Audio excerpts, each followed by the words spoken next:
What if I told you that right now, there is someone in your life who makes you feel completely alone, even when they are standing right next to you? Someone who keeps you on edge, someone who makes you question your own worth, someone who makes you wonder every single day whether you are asking for too much.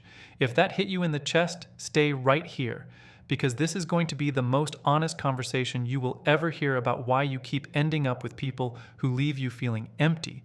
And more importantly, I'm going to show you the exact shift that changes everything, but only if you stay until the very end, because what I'm about to share with you, most people never figure out, and they spend their whole lives paying the price.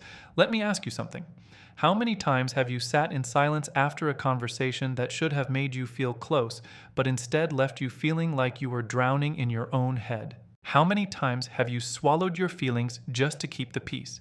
How many times have you convinced yourself that this time things will be different, that if you just love them a little harder, a little longer, a little more, they will finally show up for you the way you need them to? If you are nodding right now, I need you to understand something. You are not alone, not even close.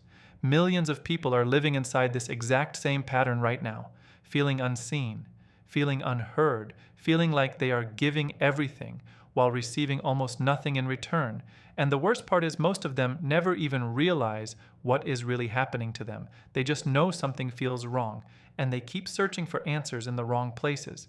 The truth is, being with an emotionally unavailable partner is one of the most confusing and exhausting experiences a human being can go through, because on the surface, everything looks fine. There is no abuse, there is no drama. There's no obvious reason to leave, but underneath, you are slowly disappearing, day by day. Conversation by conversation, silence by silence. You are becoming a smaller version of yourself just to survive inside a relationship that was never designed to hold you. And this is what nobody talks about. This is the quiet catastrophe that most people never see coming until they are already deep inside it. The pattern always starts the same way. You meet someone. There is chemistry. There is excitement. There is that feeling that this person gets you in a way nobody else ever has. And in those early days, they probably did. They probably showed up. They probably made you feel like you finally found what you were looking for. But then, slowly, the landscape changes. The text gets shorter. The effort fades. The emotional depth that once drew you in starts to feel like a door that keeps closing on you every time you try to walk through it. And instead of walking away, something inside you decides to fight. You start trying harder. You start being more understanding. You start lowering your expectations and shrinking your needs until they fit inside whatever small space they are willing to give you. This is where the real danger begins. Because once you start doing that, once you start making yourself smaller to stay in a relationship, something shifts inside you.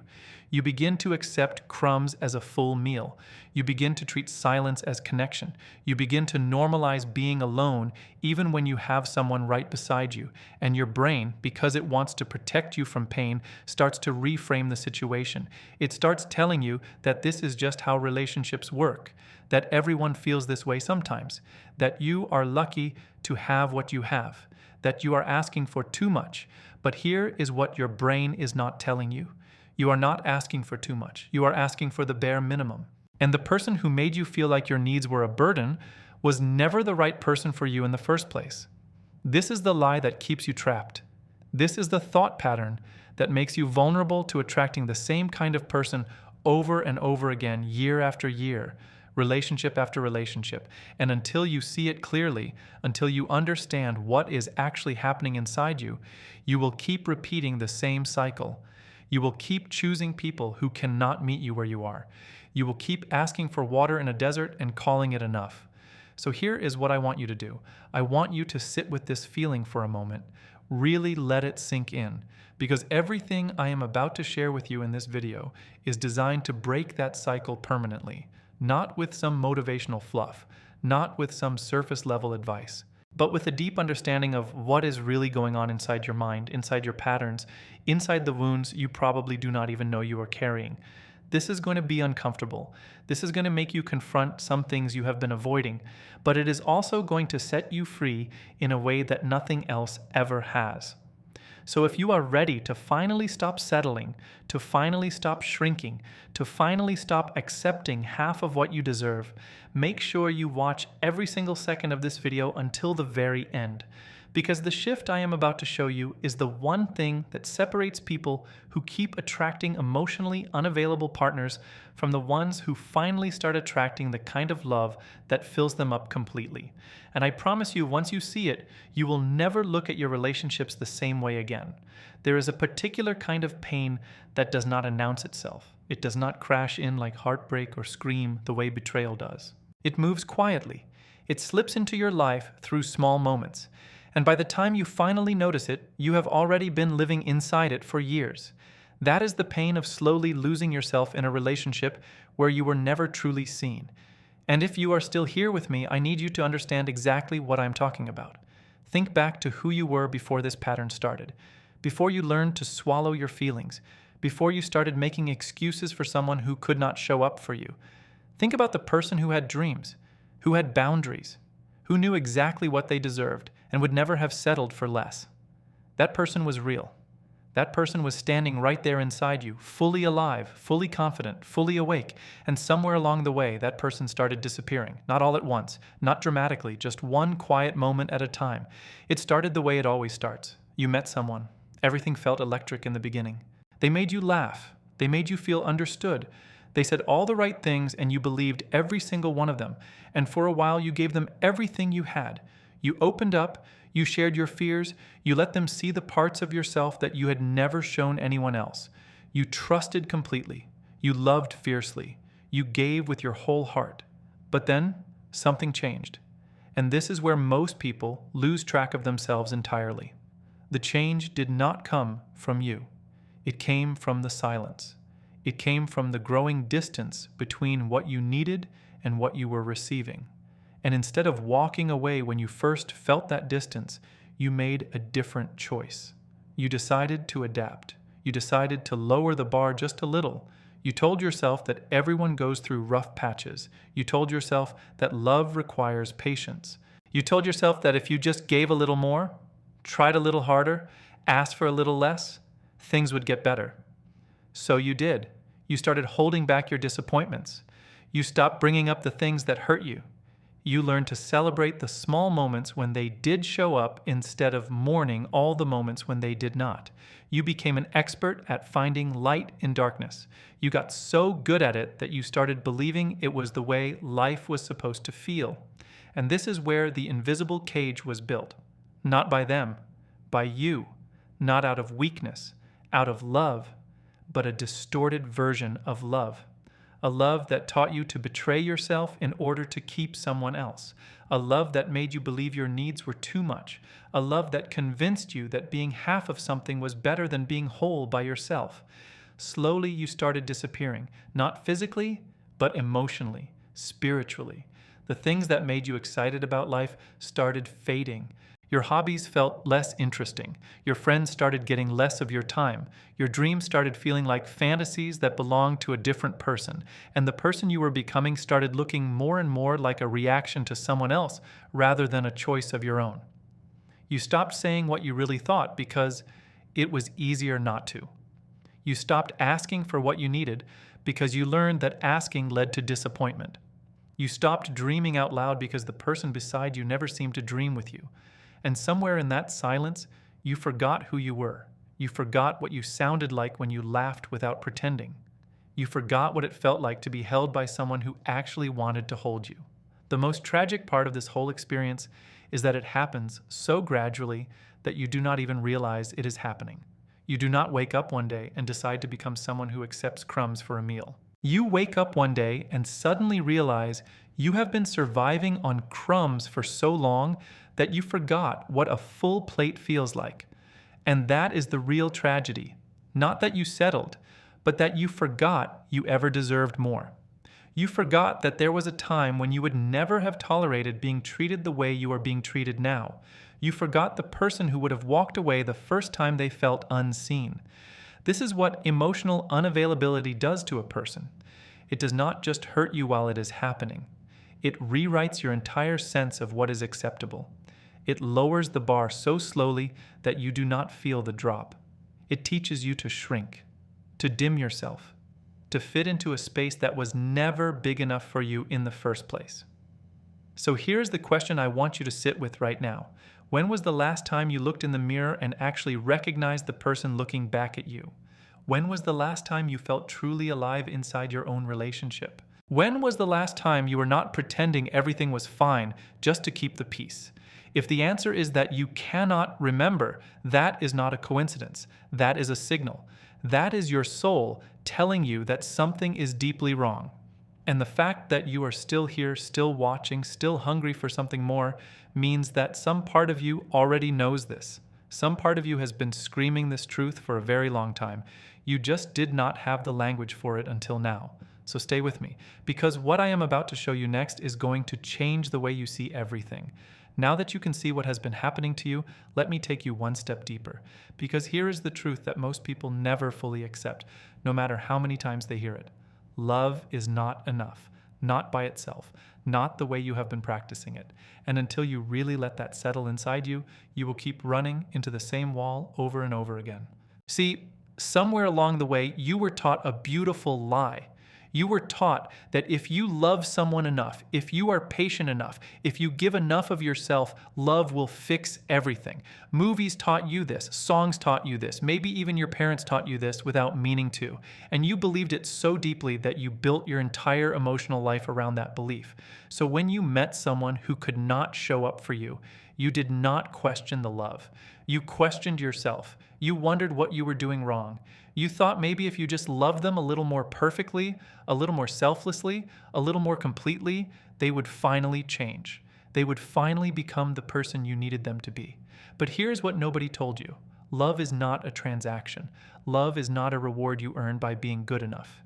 And love is definitely not a tool you can use to fix someone who does not want to be fixed. Love is a choice two people make every single day, and when only one person is making that choice, it does not matter how deep your feelings are. It is not going to be enough. Think about it this way. You can have the most beautiful garden in the world. You can pour your heart into it every single day. You can water it, feed it, protect it from every storm. But if the soil underneath is completely dead, if there is nothing there to hold the roots, your garden will wither no matter how much love you pour into it.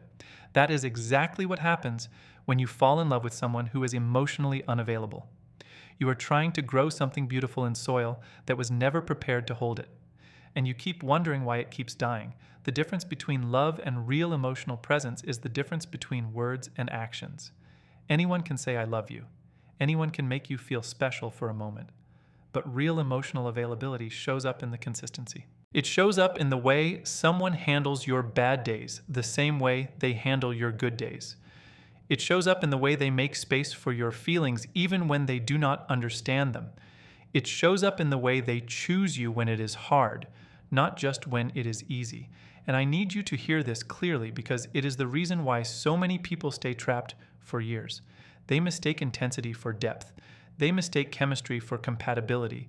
They mistake someone who makes them feel a lot of emotion for someone who is actually capable of being present with those emotions. These are not the same things, not even close. Intensity is easy. Intensity is exciting. Intensity can make you feel like you are finally alive after years of numbness.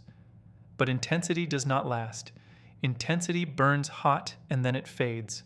And when it fades, you are left standing in the ashes with someone who never really knew how to be there for you in the quiet moments. Someone who could only show up when things were exciting. Someone who disappears the moment you need them most. This is why loving someone with your whole heart is not enough. Because love without emotional presence is just a beautiful feeling that has nowhere to land. It is like pouring water into a cup with no bottom. No matter how much you pour, it never fills up. You just keep pouring and wondering why you are still thirsty. The cruelest part of this dynamic is that the person who loves more often gets blamed for asking for too much. They get called needy. They get told they are too sensitive. They get made to feel like their needs are a burden rather than a basic human right. And so they start doubting themselves. They start apologizing for their feelings. They start shrinking their needs until they fit into whatever small space their partner is willing to give them. And they call this love. But it is not love. It is survival. It is adaptation. It is a slow surrender of everything that makes you human. Real love does not require you to abandon yourself. Real love does not ask you to stop having needs. Real love does not punish you for feeling things deeply. Real love meets you where you are. It sees your needs as something to be honored, not something to be managed. So if you have been pouring your love into someone who keeps leaving you feeling empty, I need you to ask yourself a hard question. Is this love, or is this just fear wearing love's clothing? Because love should feel like coming home, not like constantly trying to earn something you already deserve. Stay with me, because what is coming next will show you why this pattern keeps repeating itself. Let me take you inside something that most people never see while they are living inside it. Because once you understand this cycle, once you see it clearly, you will finally have the power to break free from it permanently. And that is exactly what we are building toward here. Picture this in your mind. You meet someone. The connection feels real. For a few weeks or maybe a few months, everything seems to be going well. They are present. They are attentive. They make you feel like you finally found what you were looking for. But then something shifts. It is subtle at first. A text takes longer to arrive. A conversation ends before it used to. They seem distant in a way you cannot quite name, and your brain immediately starts looking for answers. Here is where the cycle begins. You feel that distance, and your first instinct is to get closer, not because you are desperate, but because you care, because you want to fix whatever is wrong before it gets worse. So you lean in, you ask questions, you try to understand what is happening, you offer more of yourself, hoping that your openness will bring them back to where they were before. But instead of getting closer, they pull away even further. And the more you reach, the more they retreat. And this is where most people make the mistake that keeps them trapped for years. They interpret the pulling away as evidence that they are the problem. They think maybe they asked for too much.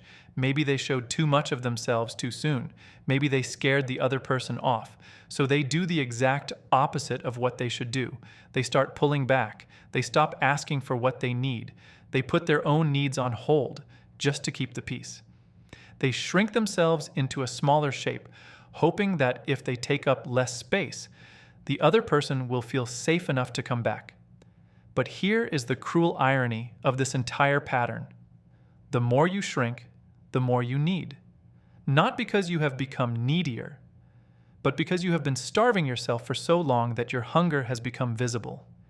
And instead of meeting that hunger with care, the emotionally unavailable partner sees it as pressure. They see your need for connection as something that demands something from them. And since they do not have the emotional capacity to meet that need, they retreat even more, which leaves you feeling even more desperate, which makes you try even harder, which makes them pull away even further. And around it goes. This is the cycle. Try harder, pull away more, blame yourself, repeat. And it is so sneaky that most people never even realize they are inside it, because each individual moment feels reasonable. Each adjustment feels like the right move. It is only when you zoom out and look at the whole pattern that you can see how trapped you have become. Now let me tell you why this cycle is so hard to break. It is hard to break because every part of it feels logical. You see distance, you try to fix it. You see resistance, you back off. You see yourself as the problem, you try to become less of a problem. And each of these responses makes perfect sense on the surface. But together, they create a trap that keeps you running in circles forever. The other reason this cycle is so powerful is because it uses your own love against you. The more you care, the harder you try. The harder you try, the more pressure you create. The more pressure you create, the more they retreat. The more they retreat, the more hurt you become. And since you love them, you do not want to give up. So you try again, and again, and again, each time thinking that this time will be different. This time your effort will finally be enough.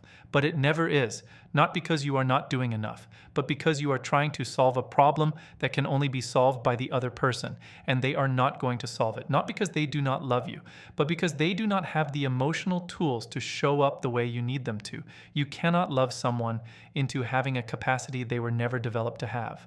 You cannot try hard enough to fill a hole inside another person that they have never learned to fill themselves. This is why breaking the cycle requires something that feels completely wrong at first.